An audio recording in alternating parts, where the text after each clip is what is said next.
Of course, doctor. Cream, no sugar. Correct? Fetch the coffee. That's what you're actually good for, isn't it? Dr. Preston Wexler III didn't even turn his head when he said it. He said it the way a man flicks a crumb off his sleeve. Automatic. Bored. Certain there would be no consequence at all. Naomi Carter didn't flinch. She set the chart down, folded her hands, and said, "Of course, doctor, cream, no sugar." Correct? Nobody in that scrub room moved. Not the resident by the door. Not the two nurses at the counter who suddenly found their clipboards fascinating. 6 people. 0 words. The silence had a temperature, and it was cold. None of them knew who she really was. None of them knew what her hands had already done in rooms far more dangerous than this one, with far less help than she was about to get. In 11 minutes, Preston Wexler would be on his knees on that same tile floor, begging her not to leave the room. Have you ever known more than the person talking down to you and said nothing? Because you'd learned the hard way that being right and being safe were rarely the same thing? To understand what happened in operating room 4, you have to go back 4 months earlier.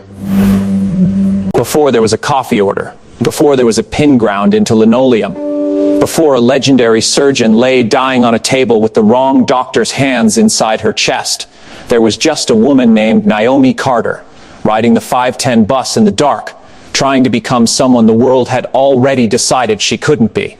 St. Augustine Memorial sat on the hill above the river, all glass and limestone, the kind of hospital that put its donors' names on wings the way other buildings put up street signs. The Wexler Trauma Pavilion, the Wexler Family Atrium, the Ashford Tea. Wexler Auditorium for Surgical Excellence, named for a man who had been dead 9 years and whose son now ran the department like a family business that happened to save lives on the side. Naomi arrived every morning at 5:40, 40 minutes before her shift, because the bus didn't run on any schedule that respected a person's dignity, and because she had learned that being early was armor. She pressed her scrubs the night before, folding each crease the way her mother used to fold a good dress. Slow, deliberate, like the fabric mattered. She packed her lunch in a brown paper bag, the same bag reused 4 or 5 times before it gave out. Rice, beans, whatever meat was on sale. Her apartment was 1 room above a laundromat, and the rent was $1,450 a month. Due on the 1st, no grace period, and her loan statement, $214,000. The number burned into her the way some people memorize scripture. Arrived every month like a second alarm clock. She was 29 years old. She had a medical degree from a program that turned away 9 out of every 10 applicants. She had finished residency 11 months ago, at the top of a class of 31. And for 212 days, she had been waiting for a hospital credentialing committee, chaired by a man named Ashford Wexler IV, Preston's uncle, to finish reviewing her file, so that she could practice as the trauma surgeon she already was. 212 days. She counted them the way some people count sobriety or grief. Every morning on the bus, she added one more, silently. A private arithmetic nobody else on that route would ever understand. It wasn't self-pity. It was tracking. Her father had taught her that too. Write down what's being done to you, because someday, someone is going to ask for proof. And the person who kept the ledger is the one who gets believed. Her apartment held almost nothing extra. A twin bed. A card table she used as a desk. A shelf of secondhand surgical textbooks, spines cracked from use, margins filled with her own small, even handwriting. On the wall above the card table hung the only photograph she owned in a frame. Her father in his white coat, 30 years old, arms crossed, laughing at something outside the picture's edge. She talked to that photograph some nights, quietly, the way other people talked to a God they weren't sure was listening. 206 days, Daddy, she'd said, 3 weeks before the accident. I don't know how much longer I can do this. Nobody told her the review would take this long. Nobody told her it would take this long for the 2 white male residents who started their reviews the same week she did. Either. Because theirs hadn't. 9 weeks, 12 weeks, done. Hers sat in a drawer. So Naomi Carter did the only thing that made sense to a woman who had $214,000 of debt and a mother's rent-shaped fear humming under her ribs. She took a nursing license she'd earned years earlier, back when nursing school was the only door that had opened for her. And she went to work on the trauma floor of St. Augustine Memorial as a float nurse, not as Dr. Carter. Just as Naomi, just as the new hire, nobody had bothered to ask a single real question. Every morning, before she clicked on her badge, she did one small thing. She reached into the inside pocket of her scrub top, where she'd sewn a strip of fabric just wide enough to hold it, and she touched a small gold pin, a surgeon's lapel pin, worn smooth at the edges. Engraved along the back in letters so faint, you had to know they were there to find them.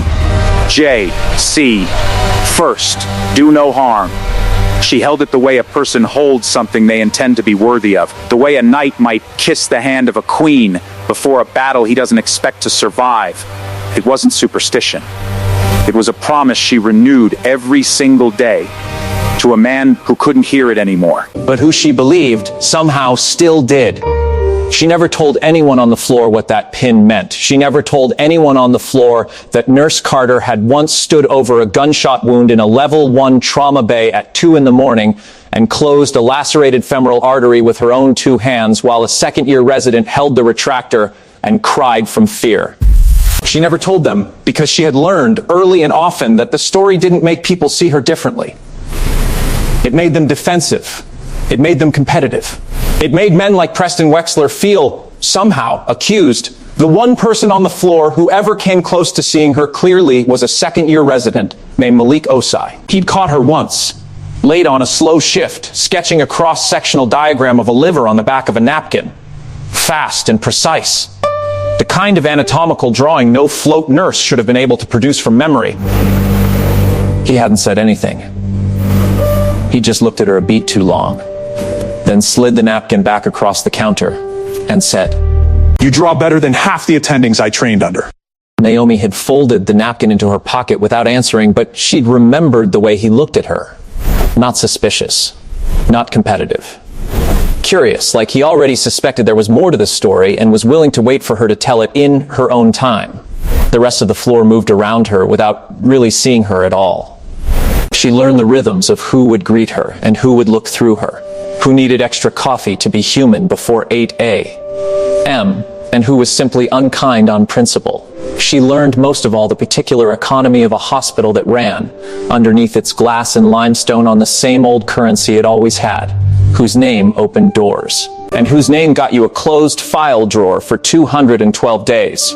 Preston Wexler's protection had a shape you could trace if you looked, though almost nobody bothered to look. His uncle chaired credentialing. His father sat on the board of trustees. His grandfather's name was cut into limestone above the main entrance, and the hospital's biggest annual fundraising gala was still called, without any apparent irony, the Wexler Legacy Dinner. When a nurse 2 years ahead of Naomi had once filed a formal complaint about Preston's temper in the oar, a thrown instrument, a resident reduced to tears in front of an awake patient. The complaint had been quietly closed within a week, marked resolved, no further action, with no explanation attached. Everyone on the floor knew the story. Nobody repeated it above a whisper. Naomi understood the shape of that protection better than most, because she had grown up inside its shadow before she ever set foot in this building. Her mother used to say that some families build cathedrals, and some families just get handed the broom.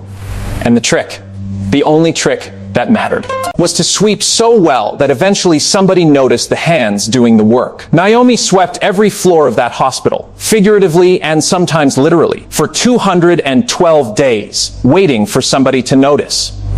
Preston Wexler had never had to wait 212 days for anything in his life. His father had been chief of surgery for 18 years before him. His grandfather's name was on the parking structure. He had been assisting in operating rooms unofficially since he was 14 years old, standing on a step stool his father kept just for him. By the time Preston finished his own residency, a residency during which 2 separate attending physicians filed concerns about his temperament that mysteriously never made it into his permanent file. He had never once been told no by anyone who mattered. He was good with his hands. Nobody denied that. But he had never had to be good under pressure, because pressure had never once been allowed to touch him. And there is a particular kind of danger in a surgeon who has never truly been afraid. Naomi noticed him the way you notice weather. He called the male nurses by their names and the female nurses sweetheart, hun, or, if he was in a hurry, nothing at all, just a snap of 2 fingers. He called Naomi Pat for her first 3 weeks on the floor, even after she corrected him twice, because somewhere in his head, one black woman's name was interchangeable with another's. And correcting himself would have required admitting he hadn't been listening. She said nothing. She clocked in. She did her job better than almost anyone on that floor, quietly, without needing anyone to notice, because on some level she had trained her whole life for a moment nobody in that hospital knew was coming. There were small losses along the way. The kind that don't make it into any lawsuit later, but that wear a person down all the same. The afternoon she suggested, gently, that a post-op patient's dressing pattern looked wrong, and Preston told her, in front of the family, that the nursing staff isn't trained to read surgical margins, sweetheart, and then changed nothing, and the wound got infected 3 days later. Exactly as she'd feared.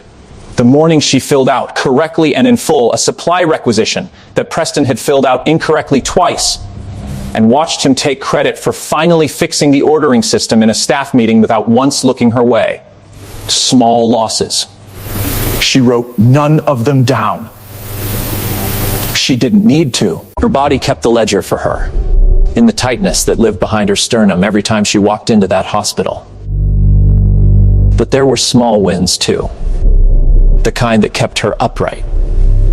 The night she talked a terrified 16-year-old through a panic attack in the hallway outside his mother's ICU room, using the same calm, even voice her father used to use on her when she was small and scared of thunder. The morning Dr. Reyes, the chief of trauma, stopped her in the hallway and said, "Apropos of nothing, you've got good instincts, Carter. Real good instincts," and walked away before she could decide whether to correct her own name. She held on to those. She put them in the same pocket as the pin.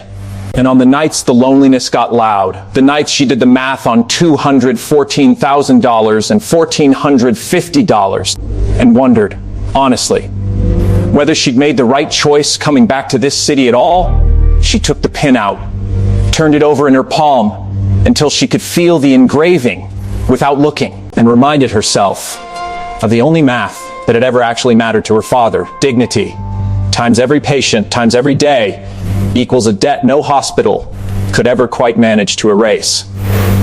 But what she didn't know yet, what nobody on that floor knew yet, was that in 4 months, the woman who had personally shaped every skill Naomi Carter possessed, the surgeon who had written the textbook chapter half the attendings at St. Augustine had studied in medical school, was going to be wheeled through the emergency room doors on a gurney, bleeding out, with Preston Wexler's hands the only ones standing between her and the morgue. Go back and watch the moment Naomi first hears the name Whitfield spoken out loud on that floor. Watch her hands. They stop moving, just for a second. Nobody else in the room notices. You will, once you know what's coming. The morning it happened started like any other, which is exactly how the worst mornings usually do.